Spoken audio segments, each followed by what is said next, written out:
ॐ यां मेधां देवगणाः पितरश्च उपासते तया मामद्य मेधया अग्ने मेधाविनं कुरु। सर्वेभ्यो नमो नमः।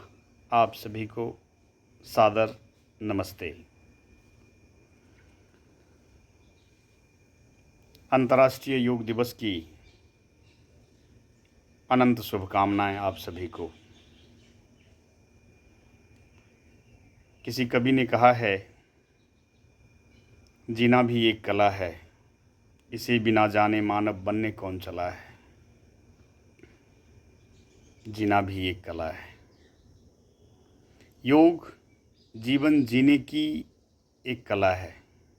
Yoga is the art of living, the way of living.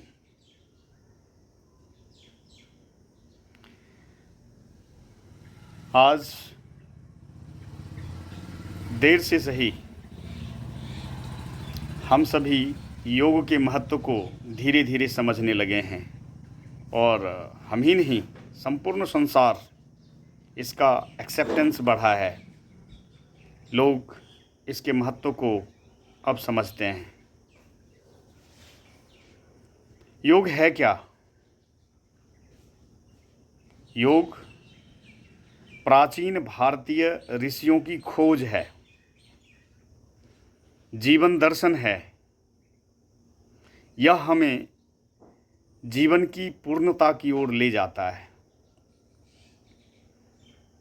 योग भारत का विश्व को एक अनुपम भेंट है। योग एक प्राचीन विज्ञान है, जीवन जीने की शैली है। योग संपूर्ण स्वास्थ्य का सर्वोत्तम मार्ग है। हजारों वर्षों से मानव जाति को शारीरिक स्वास्थ्य, मानसिक शांति और आध्यात्मिक विकास की दिशा में मार्गदर्शन करता आ रहा है। मैं तो कहता हूँ, वेदों, उपनिषदों, भारतीय धर्म, दर्शन, ज्ञान, विज्ञान सभी योग के तप से ही प्रस्फुटित हुआ है।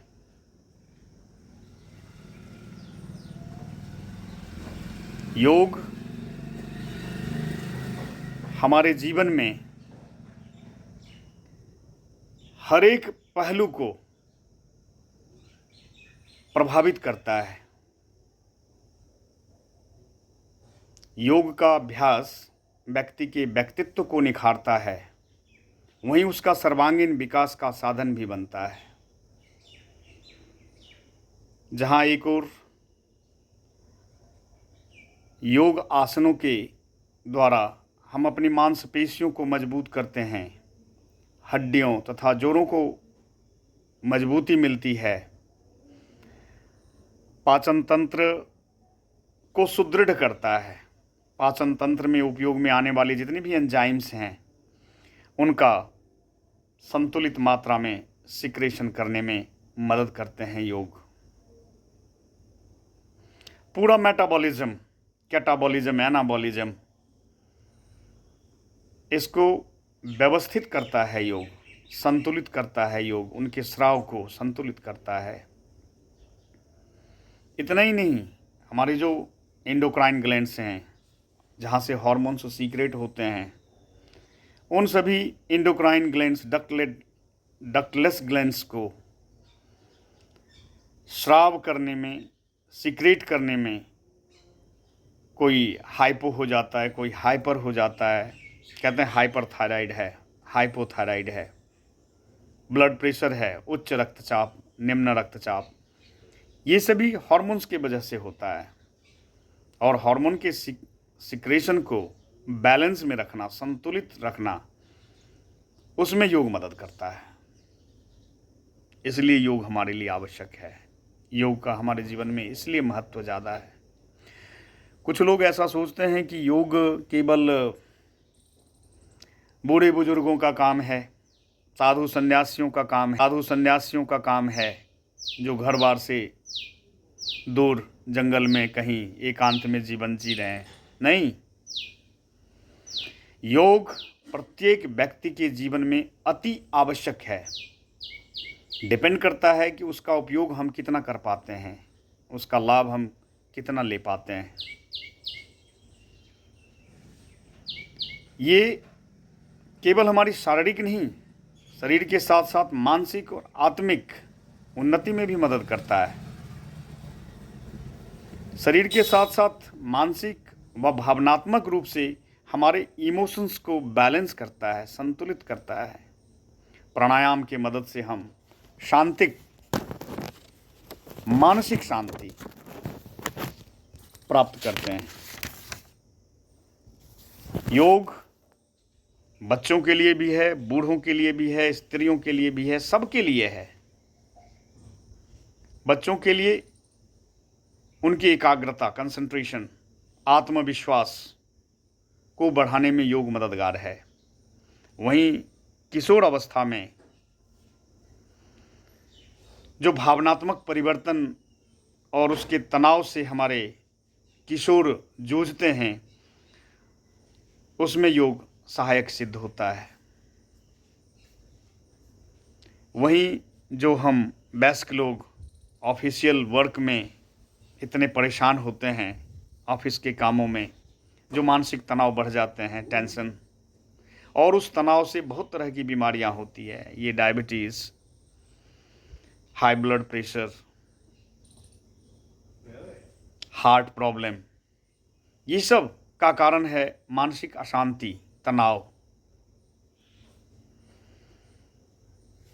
जो वयस्क लोगों के लिए सर्वाइकल है, कंप्यूटर पर ज़्यादा देर तक काम कर रहे हैं, गर्दन में दर्द, पीठ में दर्द, सर्वाइकल हो गया। गठिया, जॉइंट्स में पेन हो रहा है, माउस चलाते चलाते उंगलियां काम करना छोड़ दिया है। इन सभी रोगों के प्रबंधन में योग मदद करता है। जो गर्भवती महिलाएं हैं, माताएं हैं, प्रसव पीड़ा बहुत ही कष्टकारी, पीड़ादायक होते हैं। योग पीड़ा रहित प्रसव में भी सहायक सिद्ध हो रहा है। वृद्ध व्यक्तियों के लिए भी योग मित्र की तरह सहायक है। अकेलेपन, अवसाद भरी जिंदगी में मित्र की भांति योग मदद करता है। योग के अभ्यास से वे अपनी शारीरिक मानसिक स्वास्थ्य को मेंटेन कर सकते हैं, मैनेज कर सकते हैं। अतः योग केवल व्यायाम मात्र नहीं है, बल्कि यह तो मैं कहता हूँ कल्पतरु की भांति मानव जीवन के प्रत्येक पहलू को प्रभावित करता है।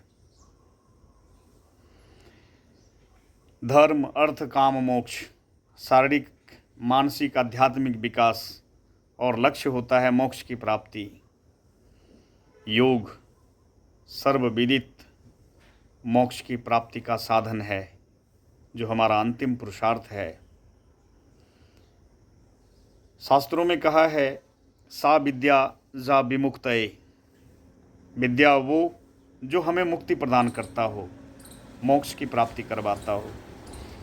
ये वही विद्या तो है, योग विद्या ही तो है जो हमें मुक्ति प्रदान करता है। योग दिवस हम हर साल मनाते हैं। ये केवल एक दिन का ना करके प्रत्येक दिन का अपने जीवन में जिस तरह से भोजन की आवश्यकता होती है, स्नान आदि नित्य कर्म प्रतिदिन करते हैं, आवश्यक है, ठीक उसी तरह से योग को भी अपने जीवन में प्रतिदिन करें। योग के अभ्यास के द्वारा एक सच्चरित्र मानव बनते हैं। एक जीवन का नज़रिया होता है, हमारी दृष्टि बदल जाती है इस संसार को देखने की, इस जीवन के लिए, इस समाज के लिए दृष्टिकोण बदल जाएगी। एक सकारात्मक सोच उत्पन्न होते हैं। अत्यधिक न कहते हुए एक बार पुनः आप सभी को अंतर्राष्ट्रीय योग दिवस की अनंत शुभकामनाएं। आशा करता हूँ आप सभी योग को अपनाकर अपने जीवन को शांतिमय, सुखमय और आनंदमय बनाएंगे। इति ओम शांति। कल्याणमस्तु, शुभम भवतु, मंगलमस्तु।